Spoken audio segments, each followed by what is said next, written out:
patuloy ang Diyos magpapala sa atin. So, excited po tayo sa ating mga training. Alam mo, napakahalaga po ang ating training. Kasi, sabi ko nga, kung gusto mong gamitin ka ng Diyos at gusto mong pagpalain ka at magtatagumpay sa buhay, saan mang area ng ating buhay, sa larangan ng ministry, sa larangan ng trabaho, sa negosyo, sa pag-aaral, o sa anumang area ng buhay natin, if you want to become successful and fruitful and to be used by God mightily, itong mga tinuro ko po ito ay hindi po natin nakuha ito sa secular school. Mahal po ito pag ituturo sa mga secular studies po, lalo na sa Asian Institute of Management, kapag kumuha ka ng course of management, kasi ito po talagang tinuturo natin, ay pang-manager po talaga ito. Pang-manager, pang-leadership, pang-extraordinary leader. So, ito po talaga, sabi ko madalas na bilang isang senior pastor ng ating organization, hindi ko matiis at hindi ako mapalagay na madala ko lang kayo sa area ng spiritual.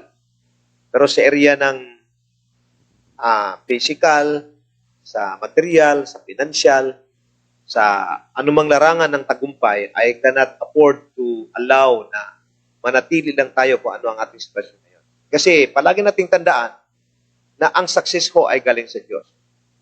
Lahat ng progress, lahat ng tagumpay, lahat ng paglago ng ministry ng ating buhay, anumang ating ginagawa, may basbas po sa Panginoon yan.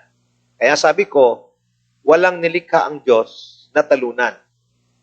Walang nilikha ang Diyos na mahina. Palaging natandaan natin, ang nilikha ng Diyos ay mga taong mahusay, mga taong magaling, mga taong triumphant, victorious, mga taong fruitful, mga taong extraordinary, mga taong may pangarap, may mga taong may decision making sa buhay.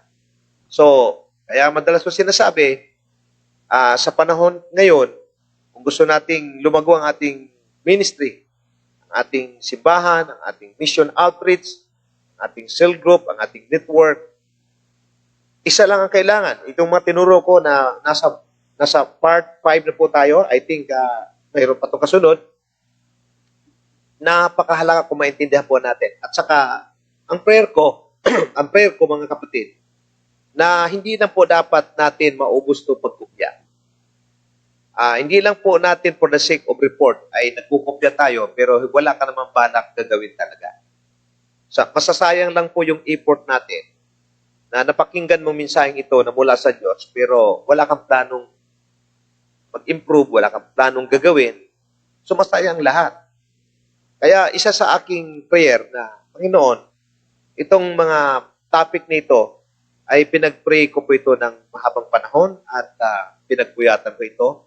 At galing po talaga ito sa puso ng Diyos. So, hindi po tayo maglalabas ng mga episode or yung mga segment na kuro-kuro lang o yung mga wala lang dahil for the sake of broadcast or live streaming ay makapagsalita lang tayo dahil programa natin. That is not my motive. My motive is that every time na I'm sharing the Word of God, there must be a reason. Kasi nakakapagod yung panay salita pero walang bunga. Diba? Kaya nga itong mga prinsipyong ito na nais kong i-share sa ating lahat, sino ka man, saan ka man, ikaw man ay pastor, missionaries, network leader, G12 leader, C leaders, ikaw man ay government officials, ikaw man ay ordinaryong tao, isang civilian. So, alam mo, ang paksang ito ay para sa lahat. Lalo na ngayon na nandito po tayo sa pandemic. So, kailangan natin ng mahusay na tao. Kailangan natin na mahusay tayo mag-isip. Kailangan natin na may bunga tayo. So, palagi natin tandaan na ang Diyos ay Diyos ng tagumpay, Diyos ng himala, Diyos ng pag-unlad, Diyos ng kayamanan. So, kung sino ang Diyos, dapat yun ang ating dinidesire sa ating puso. Kasi sabi ko nga, sino ba nagkukulang sa buhay natin? Sino bang dapat ating sisihin? Kasi ngayon, talagang maraming tao nahirapan. Oo. Kung minsan, ang ating sinisisi kung sino-sino na lang. No? Minsan, sinisi natin yung COVID-19, yung gobyerno, yung kapitbahay, yung pagkakataon, yung kalamidad, kung ano-anong mga sinasabi natin, may iba nating mga kaisipan, kung saan napunta ang ating mga kaisipan. Pero, kung tutusin, tama naman yun. Kuminsan, sabi ng iba, kung hindi nag-typhoon, kung hindi nag-COVID, sana hindi ganito. Pero isang maliit na portion lang po yan, guys, sa problema. Kasi alam mo, ang problema, kakambal na yan sa tao. Tandaan natin, walang taong nabuhay sa mundo na walang problema. Walang taong nabuhay sa mundo na walang challenge. Mismo si Christ, tingnan mo ang buhay ni Kristo. Noong si Kristo nagsimula sa kanyang ministeryo, tinukso na siya ng Satanas. Diba? Ang grabing challenge yun. Sabi ni Satanas, kung ikaw luluhod ka sa akin, sasamba ka sa akin, lahat ng nakita mo, ibibigay ko sa iyo. Talagang napaka-liar ni Satanas. Ano ibigay sa iyo? Akala ni Satanas, siya may-ari ng mundo. Si Satanas, sa totoo lang, isa lang siya sa created being ni Lord. Kasi di naman si Lord nag-create ng Satanas, pero diba si Lucifer, bago siya naging Satanas, angel of God siya. Actually, hindi si Lord gumawa ng Satanas. But because the angel of the Lord na si Lucifer nag-rebel sa Diyos, doon nagsimula yung may evil. Diba? So, ngayon, mismo si Kristo may challenge. Si Kristo hindi smooth yung kanyang journey sa pagtatagumpay. Kung basahin mo sa Bible, napakaraming challenges. Kung tutuusin, si Kristo anak ng Diyos yun. Kung tutuusin, re-request lang siya ng battalion of angel from heaven para tugisin at patayin ang lahat ng kumukutya sa kanya. Kayang gawin ni Jesus yun kasi isang request lang sa Ama. Magpadala ang Ama ng isang anghel mula sa langit upang tapusin ang buhay ng mga kumukutya sa kanya at nag-challenge sa kanya, kayang gawin niya yun. Pero bakit hindi ginawa ng ating Panginoon? Kasi there is a role to obey and there is a role, there is a task that Jesus want to accomplish. Kasi kung hindi niya ginawa yon, kung gusto lang Jesus hindi maghirap, wala tayong kaligtasan. Kasi mayroong role na kailangan mayroong mag-sacrifice sa krus sa Kalbaryo. In the person of Jesus Christ, for us to be saved. Kaya yung kanyang kamatayan, it means victory para sa atin. So kaya dapat ang ating isip, dapat masyadong malalim at malawak mag-isip. Kasi kung sabi ng iba, ang hirap kasi ng buhay daming problema bigat-bigat parang hindi ko na kaya. No, kaya mo yan. Kasi sabi ni Lord, si Lord hindi siya nagbibigay ng pagsubok na hindi mo kaya. In every testing and challenges that we are facing for, God has already an answer for that for you. Mayroon ng tugon ng Panginoon dyan para sa iyo. Hindi mo lang naintindihan kung paano. Kaya hindi ka dapat susuko. Kasi kakambal talaga Pero kakambal na po talaga yung challenges, yung testing. Kasi testing of life will purify your faith. Diba? Sabi nga ng Lord sa Bible, sa James, na kung ang ginto pinapadaan sa apoy para lumalabas yung pagkadalisay ng ginto, ay ginto lang yun Bagay lang yun. Pero kailangang idaan sa matinding apoy para ma-purify ang pagka-kristal nito. Yung pureness ng gold, kailangan dumaan ng matinding apoy. So, ang apoy, it represent trials. It represent testing. It represent challenge. Diba? Ang sabi ng Panginoon, gaano pa kaya kahalaga ang inyong pananampalataya? Diba? So, kinumpara ni Jesus yung ginto na pinadaan sa apoy at yung ating pananampalataya. Kaya kung hindi idaan sa apoy ang pananampalataya mo, sigurado ko, ampaw tayo sa ating pananampalataya. Ampaw lang tayo. Sabihin, mahina ang foundation ng ating pananampalataya. Kasi nga, di naman dumaan ng challenge, di naman dumaan ng testing. Sa journey mo, o isi-isi. So, tanggapin natin guys, na ang tagumpay may kaakibat na challenge. Ang tagumpay may kaakibat na problema. Diba? Kaya yung ating paksang gabi, dito sa Book of Nehemiah pa rin po tayo, chapter 6, gusto ko basahin ang verse 15. So the wall was finished on the 25th day of Elul in 52 days. And it happened when all our enemies heard of it, and all the nations around us saw these things, that they were very disheartened in their own eyes, for they perceived that this work was done by our God. So, na-detect nila, nalaman nila, na hindi talaga kayang pigilan ng mga kalaban si Prophet Nehemiah. Yung mga kalaban niya na si Sanballat, si Tobias, at si Gesem, sila yung mga top leader ng mga kalaban nung time na yun. They want to prevent Prophet Nehemiah not to finish the wall, the rebuild of the wall of Jerusalem. So katakot-takot na challenge, katakot-takot na na hadlang ang nangyari. But at the end of the day, makita natin how Nehemiah was able to accomplish the huge challenge of rebuilding the wall of Jerusalem. So, huminto ba si Nehemiah? Natakot ba siya? So tayo, kaya nga sabi ko ang liit ng pagsubok natin, susuko na tayo.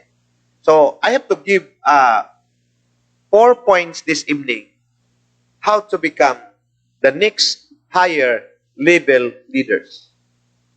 How to become the next higher level leaders. Diba? So, nasa 13.13 na po tayo. So, sabi dito, be a man and woman of resolve. Be a man and woman of resolve. Tanong ko sa atin, ikaw ba'y nagtatrabaho, ikaw ba'y gumagawa sa ministry para lang, wala lang? Ang para bang, wala lang. Bakit mo ginawa? Wala lang. Bakit ka nagtrabaho? Wala lang. Bakit ka nag-aral? Wala lang. Sunod-sunod lang kasi nag-aral lahat. Nag-aral ako. Bakit ka nag-ministry? Kasi sabi nila. So mukhang malayo ang sagot mo doon sa katotohanan. Bakit mo ginawa? Dapat meron kang solid na sagot kung bakit mo ginawa ang ministry. Kung bakit tayo nagpapastor, kung bakit tayo nagmi-mission, kung bakit tayo nagdi-disciple, kung bakit tayo nagwi-winson,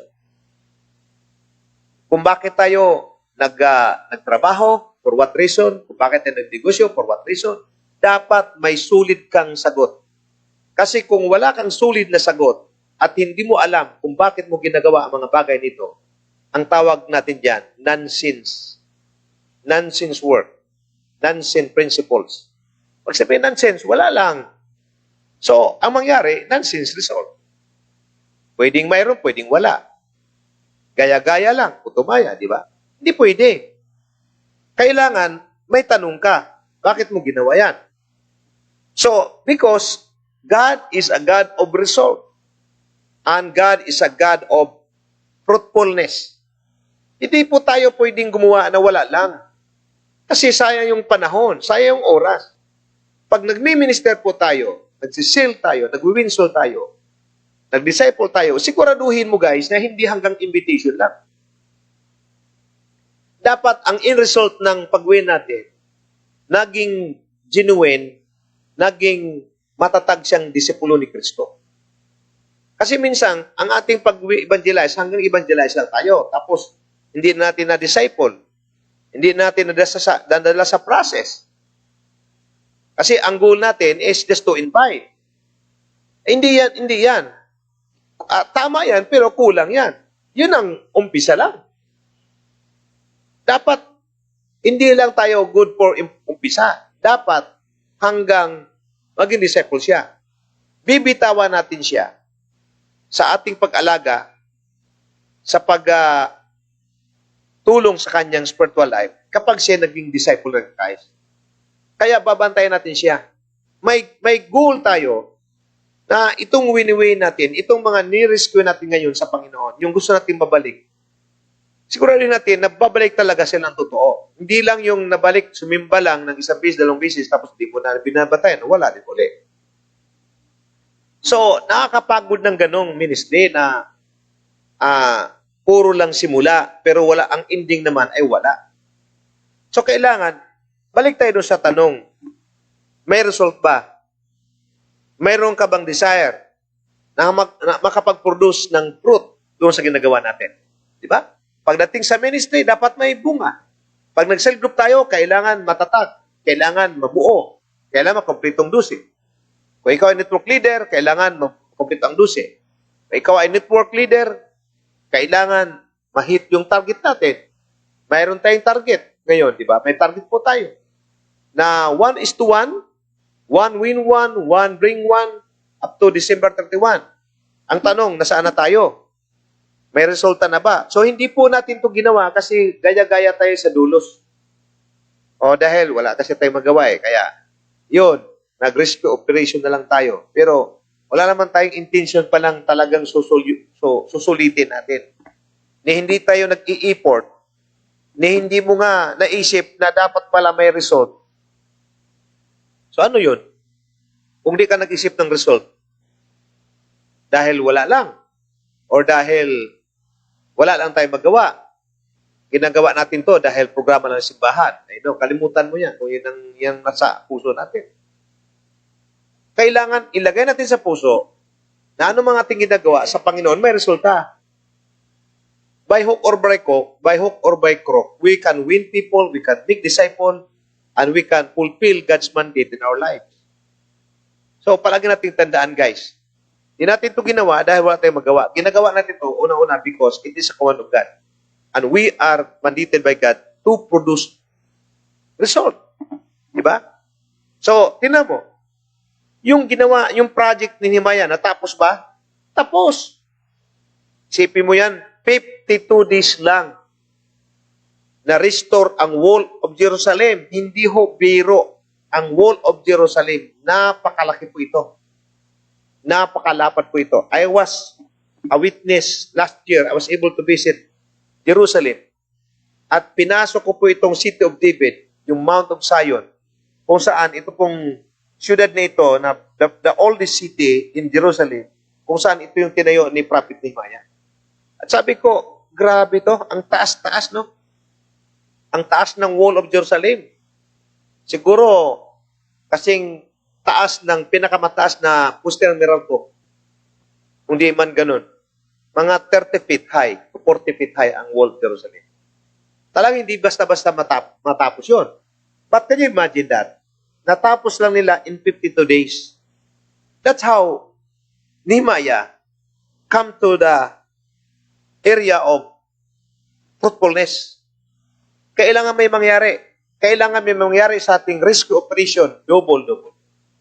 Kailangan may mangyari sa ating target. Kailangan may mangyari sa ating iglesia, sa church ang Panginoon, na lumago. Mamanis sa atin mabuti. Kung nagtrabaho ka, dapat magtanong ka kung ang trabaho mo ba ay sulit ba? Alam mo, napansin ko, marami mga tao ngayon nagtatrabaho, pero hindi mo lang nga tinanong kung yung trabaho mo ba, kaya ba talagang magdala sa'yo ng tagumpay? Kasi guys, hindi sapat na masipag tayo. Napakaraming taong nakita ko masipag na ang araw ginawang gabi, ang gabi ginawang araw. Pero mula nung sila nagsimula magtrabaho, hindi matatawaran ang sipag nila. Pero alam mo, napansin ko sa kanila, marami kong kausap, marami kong nakikita, namatay na lang sila, mahirap pa rin. Pero hindi mo matatawaran yung sipag nila. Init at ulan, sinuong nila para sa trabaho, para sa pamilya. Pero bakit ganon? Hindi sila umunlad. Hindi sila umangat ang buhay. Kasi nga, isipin mo guys, kung sa area ng ministry, yung nga kaya na may bunga. Kung sa area ng trabaho, dapat magtanong ka, ito bang trabaho pinasukan mo? Sapat ba to? Sapat ba to para dalhin ako sa tagumpay ng aking pangarap? Makabili ba ito ng aking sariling sasakyan? Makabili ba ito ng sariling house and lot? Makapagtayo ba ako ng simbahan, ng bago? Matulungan ko bang aking mga kapatid, mga kamag-anak? Guys, kung ang sagot, survival lang, ang trabaho mo na yan, na ginawa mong araw-gabi yan, walang pahinga. Walang problema sa sipag mo. Kung ang sagot mo, parang hindi. Alam mo na eh. Hindi talaga eh. Kahit tumanda ka, yun ang tumanda. Kung hindi, ang sagot mo, parang hindi ito magdala ng tagumpay mo. Pues, ang sagot ko, itigil mo yan. Itigil mo ang ganyang trabaho at maghanap ka ng ibang trabaho. Maghanap ka ng trabaho na mataas ang sweldo, na alam mo, dadalhin ka, matutugunan ang mga pangarap mo. Una sa ministry, pangalawa sa pamilya, pangatlo, para sa kamag-anak. Hindi kasi pwedeng nansisang eh. Kina mo yung mga nagtitinda, mga street vendor sa kalsada. Tumanda na yan. Nangitim na sa katinda. Umaga pa lang, alas 5 pa lang, nasa kalsada na. Tumigil na, alas 10 ng gabi, nasa kalsada. Pero ang tanong, nagkabahay ba? Wala. Nabuhay. Nabuhay din. Kaya lang, survival. Ibig sabihin, tama lang pangkain araw-araw. Walang revival. Survival lang sila. So ikaw, paano yon? Kung survival ka lang. Ni hindi mo nga mapadala sa kolehiyo ang mga anak mo. Pero ang sipag mo, hindi ka nag-isip. Tinuloy mo pa rin. Kahit alam mo na walang mangyari sa buhay mo kahit tatagal ka dyan. Diba? So example lang yan. Na may result. Hindi pwedeng masipag ka lang. There must be a result. Kahit anong area, ministry, simbahan, mission, cell group, trabaho, business, may result dapat. Alam mo, napapansin ko, napakaraming mga negosyo ngayon sa mundo, no? Ang dami talagang choices ka. Pero alam mo ba, na may mga negosyo din naman na survival lang din? Yung kita, survival lang. At least, sabi ng iba, okay lang yun.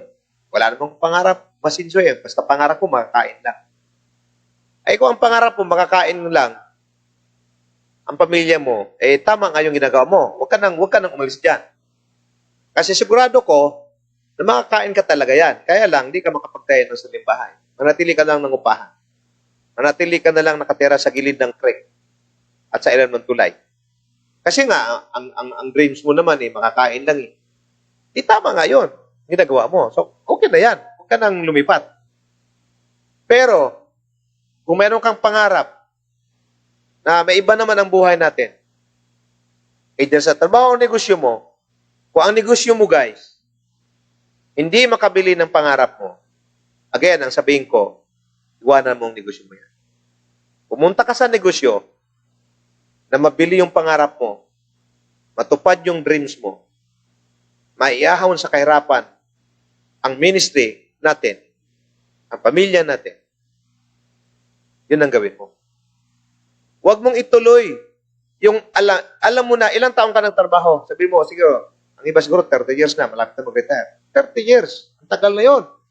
Ilang buwan ka na, taong ka na sa negosyo mo. Tagal na rin to. Ito na yung kinamulatan ko eh. Kumusta naman? Ganun pa rin. So ang sagot mo, ganun pa rin, mag-isip ka. Hindi sapat masipag ka. Hindi sapat may trabaho ka. Hindi sapat meron kang negosyo. Ang isipin mo, tanong ka ulit sa sarili mo, may bunga ba ako? May bunga ba ang sipag ko? May bunga ba ang pagod ko? Kung ang sagot, hindi, itigil mo nga yan. At magbago ka ng trabaho, magbago ka ng negosyo, magbago ka ng isip. Ang unang gawin kasi, magbago ng isip. Kasi kung di ka magbago ng isip, ay hindi mangyayari yung bagong trabaho. Kasi nga, di ka mag-effort. Okay, next. Number 14. Be a man and woman of leadership. So, ang leadership, ito ang number 1 kailangan. Sabi ng Nehemiah chapter 4, verse 13, ito sinabi, therefore, I position men behind the lower part of the wall, at the openings, and set the people according to their families, with the works, with their swords, their spears, and their bows. And I looked and arose and said to the nobles, to the leaders, and to the rest of the people, Do not be afraid of them. Remember the Lord great and awesome, and fight for your brethren, your sons, your daughters, your wives, and your houses. So, Prophet Nehemiah, he was only an ordinary cupbearer of the king. But he was able to lead his army to rebuild the wall of Jerusalem. Madali ba yon? Building the wall of Jerusalem is not an easy task. It's not an easy project. So, kailangan may resulta. Kailangan mayroong ilalabas mo yung leadership mo. Alam mo guys, pag hindi mo ilabas ang galing mo sa leadership, di ka susundin ng tao. Wala rin susunod sa iyo. Kasi, isipin mo kung ikaw yung susunod, itong taong ito, sinusunod ko pa, wala pang narating.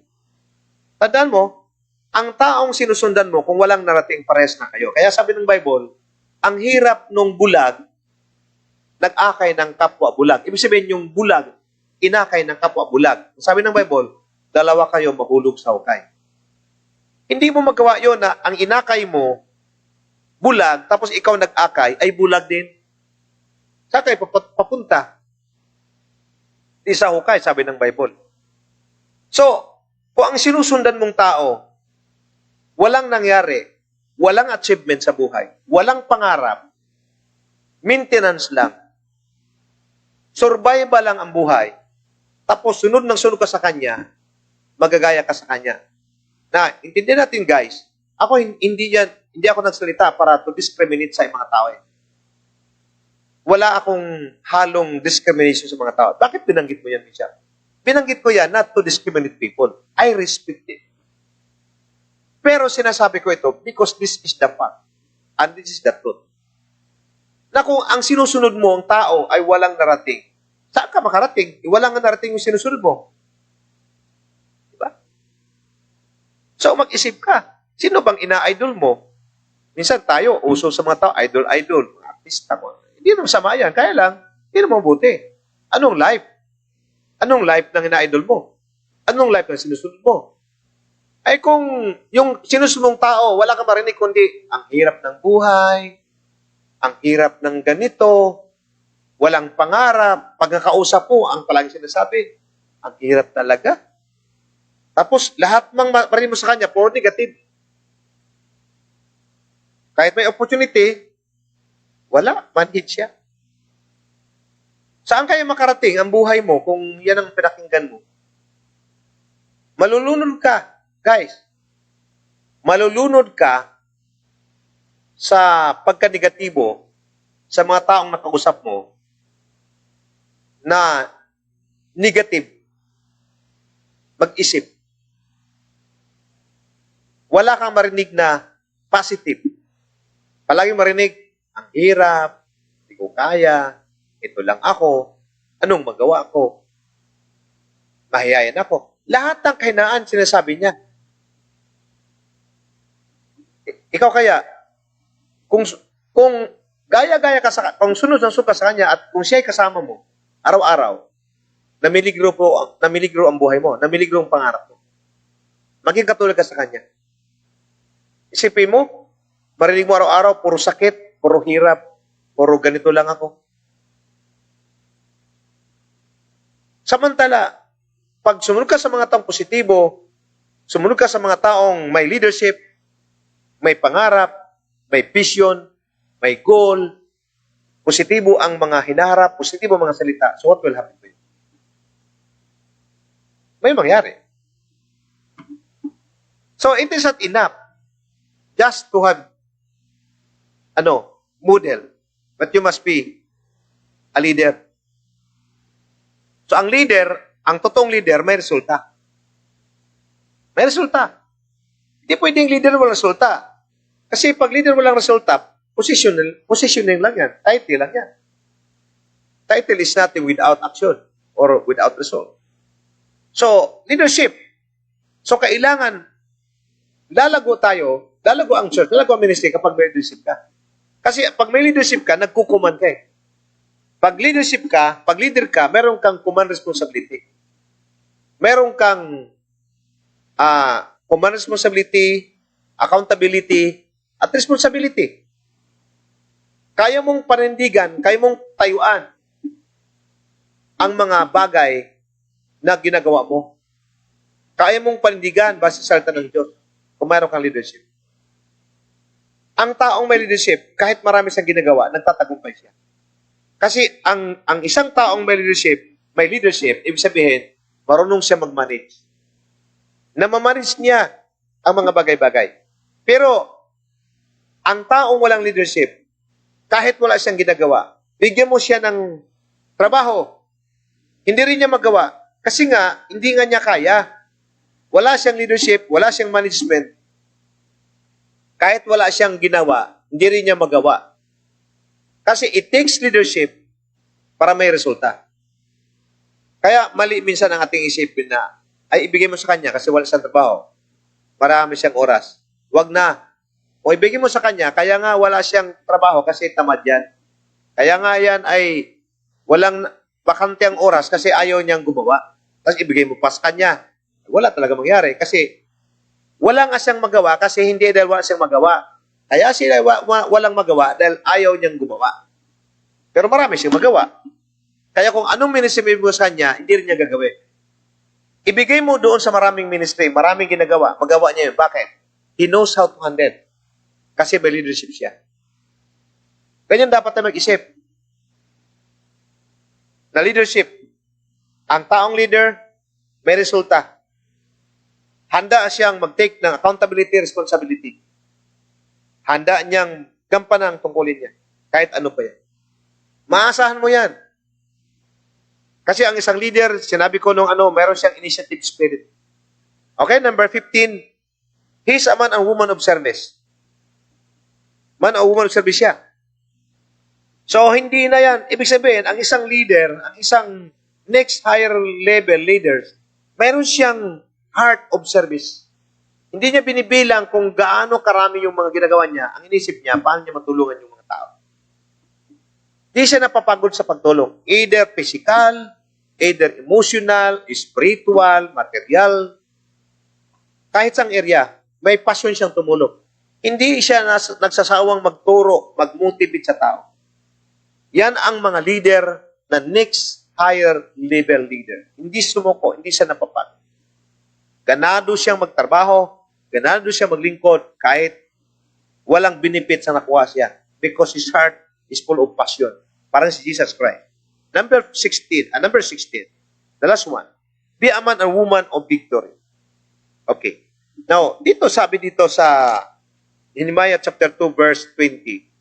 So I answered, sabi ni Nehemiah, kasi ito yung mga panahon na marami nagsalita sa kanyang against it. So I answered them and said to them, the God of heaven himself will prosper us. Therefore, we his servant will arise and build, but you have no heritage or right or memorial in Jerusalem. Nung narinig ni Prophet Nehemiah ang mga batikos, ang mga banta ng mga kalaban niya, hindi siya sumuko. Sabi niya, okay, kung ayaw niyong tumulong, okay lang, magtatagumpay kami. Nehemiah, speak by faith. Speak victory in Jesus' name. He said, the God of heaven, whom we serve, He Himself will prosper us. Ang Diyos ng langit na aming pinaniwalaan at naglingkuran, pagtagumpayin niya kami. Bilang mga anak. Therefore, we, His servant, will arise and build. Kaming mga anak niya, tatayo kami, manindigan kami. Gagawin namin ang wall of Jerusalem. Pero kayo, na ayaw tumulong, puro batikos, puro negatibo, wala kayong memorial, wala kayong heritage, wala kayong wala kayong legend, wala kayong memorial, wala kayong legacy na iniwan para dito. Because you are not part of this mission. Diba? Ang ganda. Hindi natatalo. Hindi nanghihina si Prophet Nehemiah. He wants victory. So doon pa lang sa word niya, sabi niya, nung nagsalita si Prophet Nehemiah dito, hindi pa sa nagsimula, guys. Hindi pa nila sinimulan ang pag-build ng wall of Jericho. Ito, papunta pa lang sila eh. Nagplano pa lang sila. Nabalita na ni Sambalat at ni Tobia at ni Jise na itatayo daw muli ang wall of Jerusalem. So, binati ko sila, ano kayo? Nag-ano kayo? Naghahamon kayo sa hari? Hindi nyo kaya yan. Sabi ni Nehemiah, no, kaya namin to. Because the God of heaven, He Himself will help us and will prosper us. Sa declaration pa lang ni Prophet Nehemiah, victorious na sila. Kaya nga, dito makita guys if your word is failure, if you speak failure, then you will reap failure. If your word is defeated, then you are already defeated. Sa salita mo pa lang, talunan ka na. Hindi mo pa nga nagawa, sa salita pa lang, talo ka na. Sa salita mo pa lang, mukhang di mo kaya. Mukhang negatibo ka. So how can you become successful kung sa salita pa lang, kasi alam mo kung ano yung sinasabi mo, yung kasing nagay sa isip mo. Because what you believe is what you speak. What is in your mind, that will come out from your mouth. So what you sow is what you reap. So si Lord sa Bible, galit siya sa mga negatibo. Yung mga nagbalita ng negative doon sa Kanaan, pina-spy ni Joshua, nagkagulo ng Israel, nagalit si Lord. Alam mo, itong sabihin ko sa ating guys sa gabing ito, tama na ang pagiging tumas. Tama na ang pagiging tumas. Marami ng tumas ngayon. Alam mo si Tumas? Si Thomas. Yung one of Jesus' disciple na ang tagal ng kasama ni Christ, Thomas was able to witness God's miracle. How Jesus stopped the storm on the sea. How Jesus fed the 5,000 people. How Jesus create miracles. Stone become bread. Water out from the stone. How the Red Sea was become a dry super highway. But this Thomas said, Lord, if I cannot see and touch the wound in your side, I will not believe that you are the Christ who was resurrected. Na-rebuke siya ni Jesus. Bihira ka, Thomas. Ang tagal na kita kasama, di ko maniwala ako ito. Mapalad ang naniwala na hindi nakakita kaysa naniwala dahil nakakita. So huwag ka nang maging tumas sa buhay mo. Kahit saan mo dalhin, sa ministry, sa cell group, sa network, sa trabaho, sa negosyo, tumas pa rin ang ugali natin, doubtful pa rin tayo, huwag kang aasang may mangyayari sa buhay. Because what you believe is what you have. What you plant is what you harvest. If you speak failure, you will fail. If you speak victory, you will become victorious. If you speak nothing, you have nothing. But if you speak blessing, then you will have blessing. So magandang gabi sa lahat. Guys, I hope sa 4 na puntos na ito, nakatulong ito sa ating buhay. Na mag-isip na manili pa ba tayong tumas sa buhay? Huwag ka na maging tumas, kundi maging 11 disciple ka ni Christ. Paano sinasabi ng Bible, yun ang paniwalaan natin. So ngayong gabi, ang prayer ko po na lahat tayo ay nagkaroon ng aral, nabuksan ang ating kaisipan sa mga topic nito, natin turo ng Panginoon sa atin. So if you are facing difficult situation, guys, ngayon pa lang ang gusto mo sabihin sa iyo. May sakit ka ba? May problema ka ba? Depressed ka ba?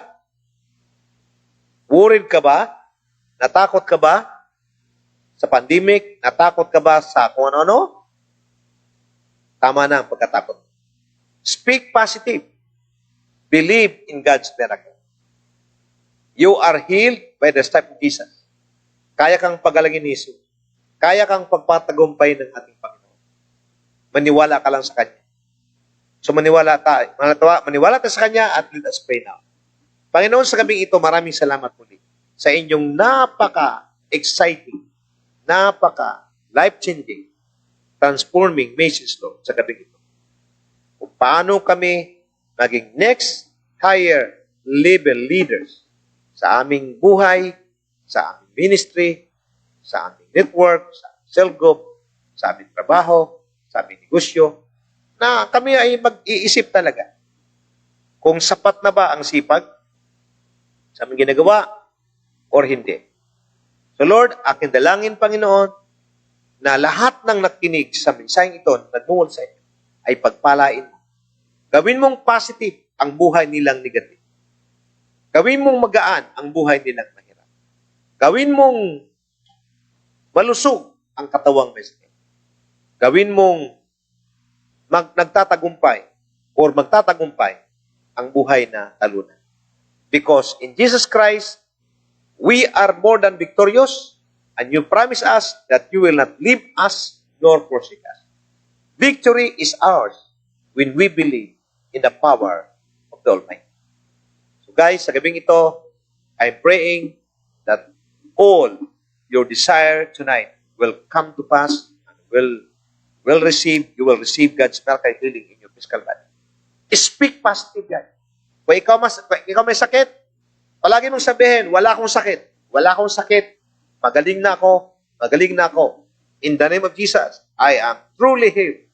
By the stripe of Jesus, I am truly healed. Confess healing. Don't confess pain. Confess healing. Declare healing instead of declaring pain. Declare victory instead of declaring failure. Declare progress instead of declaring no progress. Because there is power in the mouth. So, thank you, Lord, for your miracles, and thank you for your word tonight. In Jesus' name we pray. Amen and amen. So, thank you, guys. God bless us all. Giving our tithes, offering, and helping the ministry of God is an act of worship to Him.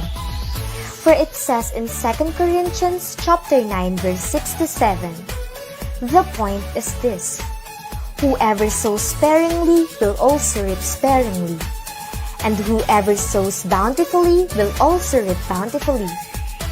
Each one must give as he has decided in his heart, not reluctantly or under compulsion, for God loves a cheerful giver.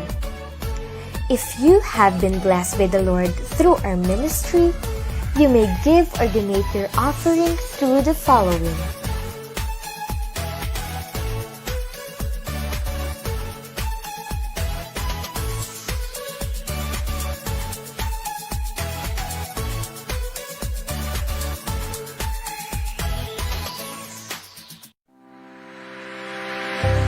A blessed day, fellow Miraclians. Let us elevate our faith by attending these great opportunities and experience God's goodness in our life. Sunday worship services that starts at 8 a.m., 10 a.m., and 2 p.m. Our regular Tuesday cutting-edge leadership training and Friday mentoring with Bishop William August at 7 p.m. via Facebook live stream. Special training with Bishop William August every second and fourth Saturday of the month.